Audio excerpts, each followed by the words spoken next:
2022년 9월 2일 캄보디아 뉴스 시작합니다.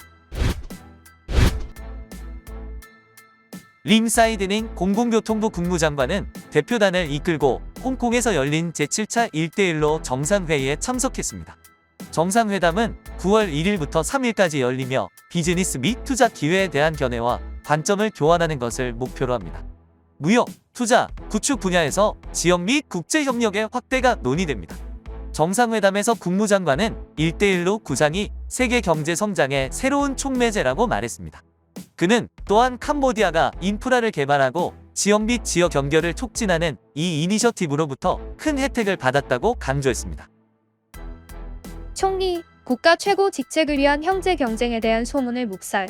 훈센 총리는 훈마니 의원이 훈만의 중장으로부터 총리직을 승계할 의욕이 없으며 집권당의 미래 지도력에 대해 이견이 없다고 전했습니다. 이러한 주장은 일부 정치 분석가가 아들들이 아버지의 뒤를 이어 총리가 될 사람을 놓고 논쟁을 벌이고 있다고 발언 후 나온 것입니다. 망명한 정치 분석가인 김속은 훈만의 중장의 책 발표가 아버지로부터 권력을 물려받기 위해 경쟁하고 있음을 나타낼 수 있다고 말했습니다.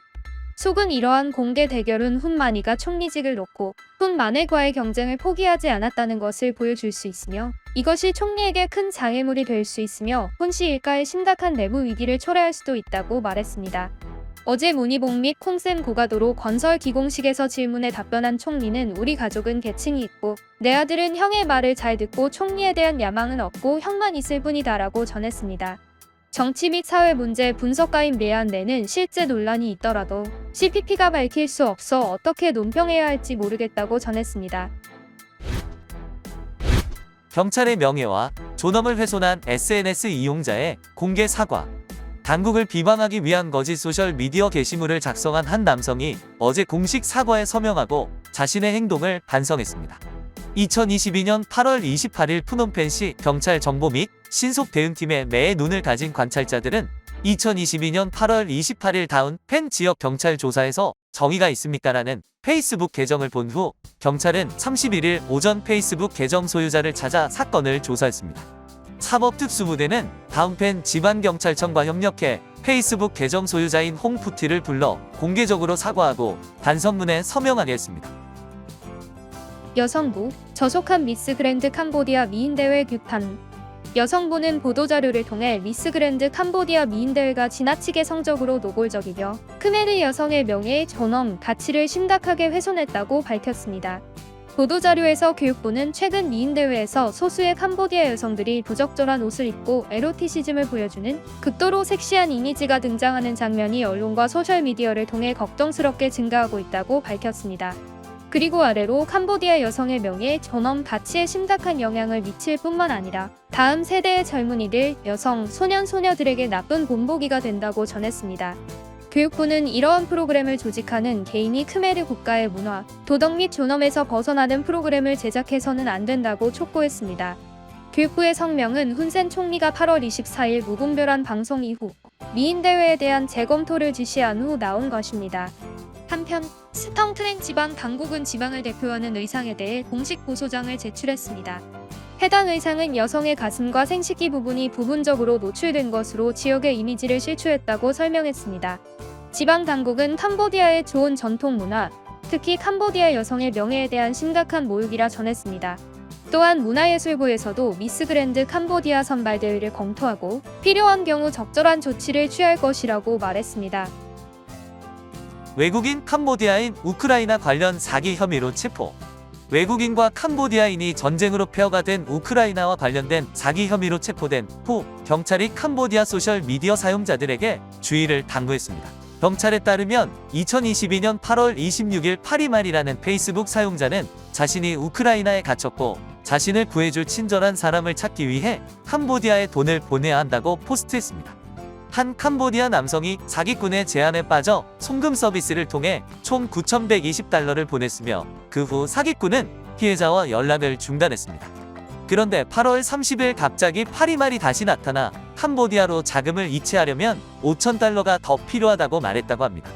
경찰은 코트디부아르 국적의 남성과 크메르 국적의 여성을 체포했습니다.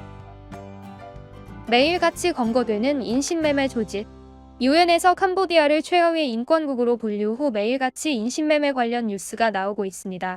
얼마 전 발생한 타이완은 물론이고 인도네시아, 베트남, 태국 등 수많은 인신매매 관련 뉴스가 나오고 있으며 그 중심에는 중국 불법 조직이 있습니다. 10대 베트남인 4명을 캄보디아에 인신매매한 혐의로 베트남인이 기소되었습니다. 베트남 북부 하이퐁시의 경찰이 카지노에서 일하기 위해 4명의 10대들을 캄보디아로 인신매매한 혐의를 받는 현지 남성에 대해 형사소송을 시작했습니다. 대머리 아니라는 별명을 가진 용의자는 다양한 범죄로 4차례 수감됐다가 2020년 석방 후 18에서 40세 젊은이들을 꼬드겨 캄보디아로 보내 일을 시키는 갱단에서 일했고 인신매매자들에게 중개 수수료를 제한했다고 경찰이 밝혔습니다. 또한 50명을 캄보디아로 밀입국시킨 베트남 남성이 자수하였습니다. 중국 광흥하이 지방 출신의 한 남성이 약 50명을 캄보디아로 밀수출한 후 경찰에 자수했습니다. 경찰에 따르면 그는 지난해 말 캄보디아 카지노에서 일하기 위해 불법으로 베트남 캄보디아 국경을 넘어 캄보디아에 있는 중국인이 소유한 회사로 이직했다. 중국인 남성은 HUI에게 소셜미디어에서 베트남의 실직자들에게 연락하여 kam보디아로 보내라고 말했습니다. 그런 다음 HUI는 캄보디아에서 월 평균 수입이 $850인 일자리를 광고했습니다. 5월과 6월에 HUI는 베트남으로 돌아와 동나이에서 일부 공범자들과 함께 불법 경로를 통해 약 50명의 베트남인을 캄보디아로 데려갔습니다. 7월에는 공범 중 일부가 동나이 경찰에 체포되었고 그 후 HUI는 베트남으로 돌아와 자수했습니다. 베트남인들 이 속아서 캄보디아로 밀입국한 여러 사례가 최근 국내외 언론의 헤드라인을 장식했습니다. 이달 초 42명의 베트남인 그룹이 8월 중순 판달 지방의 캄보디아 카지노에서 탈출해 베트남으로 돌아가기 위해 수영으로 강을 건너기를 시도했고 이 과정에서 한 명이 익사했고 다른 남자는 카지노에 붙잡혔습니다. 피해자들은 가혹한 조건에서 강제 노동을 당했고 자주 구타를 당했다고 말했습니다. 대부분의 인신매매된 노동자들은 고임금의 쉬운 직업을 약속받았고 카지노와 생산시설로 끌려가서 사실상 수감 생활을 한 것입니다. 올해 상반기에만 캄보디아 당국과 협력해 베트남 경찰이 250명이 넘는 시민을 구조했습니다. 캄보디아 뉴스TV는 시청자분들의 문의나 제보를 기다리고 있습니다. 또한 기사에 정정 내용이 있으면 수정하겠습니다. 구독과 알람 설정 부탁드리며 항상 시청해주셔서 감사합니다.